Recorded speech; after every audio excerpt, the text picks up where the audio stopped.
నమస్తే, నేను Chandana. Welcome to great Andhra. ఇప్పటి వరకు ఉన్న టాప్ స్టోరీస్ చూద్దాం.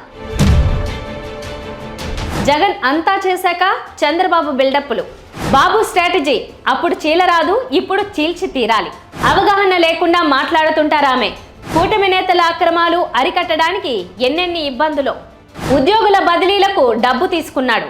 విశాఖ రైల్వే జోన్ ఏర్పాటుకు సంబంధించి ముడసరిలోవ స్థలమే ఫైనల్ అని, అదే స్థలాన్ని రైల్వే శాఖ వారికి అప్పగించాలని చంద్రబాబు నాయుడు జిల్లా కలెక్టర్ను, జీవీఎంసీ కమిషనర్ను ఆదేశించినట్లుగాను, వారు ఆ మేరకు చర్యలు తీసుకున్నట్లుగాను వార్తలు వస్తున్నాయి.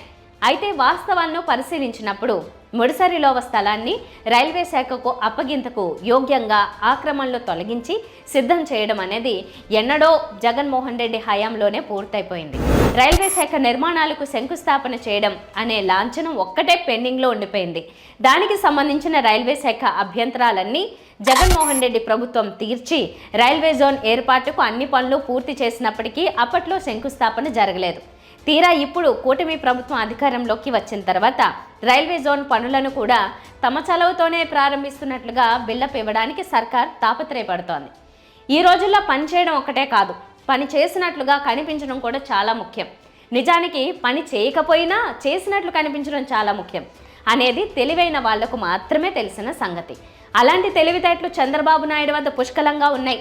అందుకే రైల్వే శాఖకు జోన్ ఏర్పాటు నిమిత్తం అప్పగించదలుచుకున్న ముడసరిలోవ స్థలం విషయంలో ఇప్పుడే తమ ప్రభుత్వమే అవాంతరాలన్నీ తొలగిస్తున్నట్లుగా ఆయన బిల్డప్ ఇస్తున్నారు. నిజానికి ముడసరిలోవ స్థలం రైల్వే శాఖకు కేటాయించడం అనేది ఇప్పటి వ్యవహారం కాదు. చాలా కాలం కిందట రాష్ట్ర ప్రభుత్వ అవసరాలకు రైల్వే శాఖ భూములను తీసుకున్నప్పుడు అందుకు ప్రత్యామ్నాయంగా ఈ భూములను కేటాయించారు. అయితే రైల్వే జోను ఏర్పాటు ప్రస్తావన వచ్చిన తర్వాత ఆ స్థలంలోనే కార్యాలయాలు కట్టుకోవాలని సూచించారు.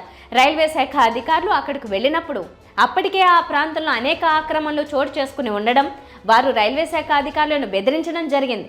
ఆక్రమణలు తొలగించి తమకు స్థలం పూర్తిగా అప్పగించిన తర్వాతే పనులు ప్రారంభిస్తామంటూ రైల్వే శాఖ మొత్తం పెండింగ్లో పెట్టేసింది. ఆక్రమణలు తొలగించే విషయంలో జగన్మోహన్ రెడ్డి సర్కారే పూనిక వహించి చురుగ్గా పనులు చేపట్టింది. ఒక దశలో వ్యవహారం శంకుస్థాపన వరకు కూడా వచ్చేసింది. శిలాఫలకాలు కూడా సిద్ధమైన తర్వాత వైఎస్ఆర్ కాంగ్రెస్ పార్టీకి ఎక్కువ మైలేజీ వచ్చేస్తుందేమో అనే భయంతో చివరి నిమిషంలో శంకుస్థాపన కార్యక్రమం రద్దు చేసుకున్నారు. ఆ రకంగా స్థలం అప్పగింతకు సంబంధించి అన్ని అవాంతరాలను అధిగమించి జగన్మోహన్ రెడ్డి ప్రభుత్వం సిద్ధం చేసినప్పటికీ పని జరగలేదు. తీరా ఇప్పుడు చంద్రబాబు నాయుడు సర్కారు ఏర్పడిన తర్వాత అమరావతి రాజధాని విషయంలో ఒక రకమైన హడావిడి చేస్తూ ఉండగా విశాఖ రైల్వే జోన్ పనులు కూడా తమ చేతుల మీదుగానే మొదలైనట్లు చాటుకోవడానికి అంతా ఇప్పుడే జరుగుతున్నట్టుగా బిల్డప్ ఇస్తున్నారు. హైదరాబాద్లోని ఎన్టీఆర్ ట్రస్ట్ భవన్లో తెలుగుదేశం పార్టీ తెలంగాణ నాయకులతో ఏపీ ముఖ్యమంత్రి చంద్రబాబు నాయుడు సమావేశమయ్యారు అంటే తెలంగాణలో అసలు తెలుగుదేశం పార్టీ బతికి ఉందా అనే ప్రశ్న వస్తుంది. పార్టీ బతికే ఉన్నదని చాటి చెప్పుకోవడానికి చంద్రబాబు నాయుడు నానా పాటలు పడుతున్నట్లుగా కనిపిస్తోంది. తెలంగాణలో పార్టీ సభ్యత్వ నమోదు కార్యక్రమం చేపట్టాలని ఆయన పార్టీ నాయకులకు మార్గదర్శనం చేస్తున్నారు. ఇక మీదట ప్రతి 2 వారాలకు ఒకసారి తెలంగాణ తెలుగుదేశం పార్టీ పునర్నిర్మాణానికి సమయం కేటాయిస్తానని కూడా చంద్రబాబు ఒక హామీ ఇచ్చారు. ఈ సందర్భంగా సమావేశంలో తెలంగాణ స్థానిక సంస్థల ఎన్నికలలో పార్టీని పోటీకి దించడంపై కసరత్తు చేయాలని చంద్రబాబు సూచించడం ప్రత్యేకత. అసెంబ్లీ ఎన్నికల సమయంలో పార్టీకి సారథిగా ఉన్నటువంటి కాసాని జ్ఞానేశ్వర్ రాష్ట్ర వ్యాప్తంగా అన్ని నియోజకవర్గాలలో పార్టీని పోటీ చేయించి తీరాలని చాలా ప్రయత్నించినప్పటికీ చంద్రబాబు నాయుడు నిలువరించిన సంగతి తెలిసిందే. అసలు పార్టీని పోటీకి బరిలో దించకుండా ఆయన నిర్ణయం తీసుకున్నారు. అప్పటిదాకా పార్టీ కోసం కష్టపడిన కాసాని జ్ఞానేశ్వర్ అలిగి రాజీనామా చేసి వెళ్ళిపోయారు కూడా. కేవలం కొన్ని నెలలు గడిచేసరికి తెలంగాణ తెలుగుదేశం మీద చంద్రబాబుకు అంత శ్రద్ధ ఎలా వచ్చిందో అర్థం కావడం లేదు. స్థానిక సంస్థల ఎన్నికల్లో పోటీ చేయించాలని ఆయన ఆదేశిస్తున్నారు. నిన్న అసెంబ్లీ ఎన్నికలలో పోటీ వద్దనుకున్నప్పటికీ ఇవాళ స్థానిక ఎన్నికల్లో పోటీ చేయించాలనుకుంటున్నప్పటికీ చంద్రబాబు ప్రతిదీ ఒక వ్యూహం ప్రకారం చేస్తున్నట్లుగా విశ్లేషకులు భావిస్తున్నారు. అసెంబ్లీ ఎన్నికలలో తెలుగుదేశం పార్టీ పోటీ చేసి ఉంటే గనుక ప్రభుత్వ వ్యతిరేక ఓటు చీలి ఉండేది. అలా భారత రాష్ట్ర సమితి వ్యతిరేక ఓటు చీలకుండా ఉండేందుకు, తద్వారా అంతిమ లబ్ధి కాంగ్రెస్ పార్టీకి చేకూరేందుకు చంద్రబాబు అప్పుడు అలాంటి నిర్ణయం తీసుకున్నారు. ఇదంతా కూడా తన శిష్యుడు రేవంత్ రెడ్డికి మేలు చేయడానికి చేశారనేది రాజకీయ వర్గాల్లో పుకారు. 8 నెలలు గడిచేసరికి ఇప్పుడు పరిస్థితి వేరు. ఇప్పుడు అంతో ఇంతో తన శిష్యుడు రేవంత్ రెడ్డి ప్రభుత్వం మీద ప్రజల్లో వ్యతిరేకత ఉండే అవకాశం ఉంది. దానిని సొమ్ము చేసుకుని విజయం సాధించడానికి భారత రాష్ట్ర సమితి గట్టిగానే ప్రయత్నిస్తుంది. కాబట్టి ఇప్పుడు ప్రభుత్వ వ్యతిరేక ఓటు చీల్చి మళ్ళీ కాంగ్రెస్ పార్టీకి మేలు చేయాలని చంద్రబాబు నాయుడు కోరిక. అందుకోసమే నిన్న పోటీ వద్దని ఇవాళ పోటీ చేయాలని ఆయన పార్టీని తన సొంత ప్రయోజనాలకు అనుగుణంగా కీలుబొమ్మలా ఆడిస్తున్నారని విశ్లేషకులు వ్యాఖ్యానిస్తున్నారు. వంగలపూడి అనిత ఏపీ హోంశాఖ మంత్రిగా బాధ్యతలు తీసుకున్న కొత్తలో హెచ్చరికలతో అదరగొట్టారు. ఇటు పోలీసు అధికారులు అటు అసాంఘిక శక్తులకు వెన్నులో వణుకు పుట్టేలా చర్యలు తీసుకుంటామని ఆమె అన్నారు. అయితే ఆచరణలో మాత్రం అనిత విఫలమైనట్లు ఆరోపణలున్నాయి. చిన్న బాలికలు మొదలుకుని మహిళలపై అత్యాచారాలు ఆందోళన కలిగిస్తున్నాయి. ఇవన్నీ అనిత బాధ్యతలు తీసుకున్న తర్వాతే జరగడం విమర్శలకు దారితీస్తోంది. ఈ నేపథ్యంలో వంగలపూడి అనితపై వైసీపీ మహిళా అధ్యక్షురాలు వరదు కళ్యాణి తీవ్ర విమర్శలు గుప్పించారు. మీడియాతో ఆమె మాట్లాడుతూ రాష్ట్రంలో దారుణాలు జరుగుతుంటే ఎప్పుడైనా హోంశాఖ మంత్రి అనిత స్పందించారా అని నిలదీశారు. అనిత అసమర్థ హోంశాఖ మంత్రిగా కళ్యాణి అభివర్ణించారు. జగన్ను తిట్టడమే అనిత ఏకైక అజెండాగా పెట్టుకున్నారని కళ్యాణి విమర్శించారు. కూటమి పాలనలో యథేచ్ఛగా హత్యలు, దాడులు జరుగుతున్నాయని ఆమె అన్నారు. అనకాపల్లి సినర్జీస్ ప్రమాదంలో సహాయక చర్యలు తీసుకోవడంలో అనిత విఫలమయ్యారని ఆమె ఆగ్రహం వ్యక్తం చేశారు. మదనపల్లిలో పేపర్లు తగలబడితే హెలికాప్టర్ పంపారన్నారు. ఇదే ఉత్తరాంధ్ర ప్రజల ప్రాణాల కోసం ఒక హెలికాప్టర్ పంపలేరా అని ఆమె నిలదీశారు.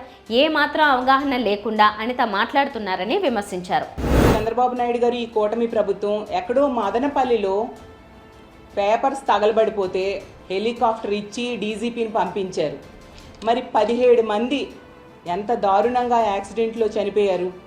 ఏమి ఒక హెలికాప్టరో ఫ్లైటో వేసి హోంమంత్రి గారిని అలాగే డీజీపీ గారిని అక్కడికి పంపొచ్చు కదా, అలాంటి ఆలోచన రాలేదా? అంటే కాలిపోయిన పేపర్లకున్న విలువ 17 మంది ప్రాణాలకు లేదా?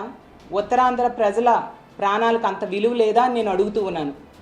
అలాగే తీసుకుంటే పాయకరావుపేట ఎమ్మెల్యే గారు, ఆవిడ ఎంతసేపు కూడా జగనన్నని తిట్టడం కోసమే ఆవిడ టైం వెచ్చిస్తారు తప్ప ఎక్కడా బాధ్యతగా తనకిచ్చిన బాధ్యతని నెరవేర్చడం మనం చూడలేదు.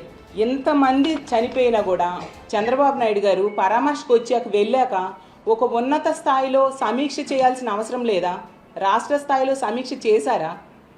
ఒక industries department, factories department, pollution department, కార్మిక శాఖ వీళ్ళందరితోని ఒక ఫైర్ డిపార్ట్మెంటు, ఎలక్ట్రికల్ డిపార్ట్మెంటు రాష్ట్ర స్థాయిలో ఉంటాయి కదా, వీళ్ళందరితో కలిపి ఒక సమీక్ష చేశారా?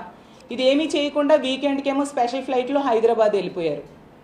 సరే మంచిదే, కానీ ఇవి చేసి వెళ్ళొచ్చు కదా. అధికారంలో ఉన్న వాళ్లకు అవినీతికి పాల్పడడానికి అవకాశం ఉంటుంది. విచ్చలవిడి అవినీతి జరిగితే ప్రజల్లో వ్యతిరేకత వచ్చి అసలుకే ఎసరు వస్తుందని ముఖ్యమంత్రి చంద్రబాబు నాయుడు భయపడుతున్నారు. ముఖ్యంగా ఉచిత ఇసుక సరఫరాలో ఏదో తేడా కొడుతోందని ఆయన అనుమానిస్తున్నారు. కూటమి నేతలు క్షేత్రస్థాయిలో విపరీతంగా ఉచిత ఇసుకను సొమ్ము చేసుకుంటున్నారని ఆయనకు నివేదికలు వెళ్ళినట్టు తెలిసింది. దీంతో ఎలాగైనా ఉచిత ఇసుకలో అక్రమాలను అరికట్టాలని ఆయన భావిస్తున్నారు. అయితే సంపాదన కోసం ఆకలిగొన్న కూటమి నేతల్ని ఆపడం తన వల్ల కాదని చంద్రబాబుకు తెలుసుకున్నట్టు లేరు.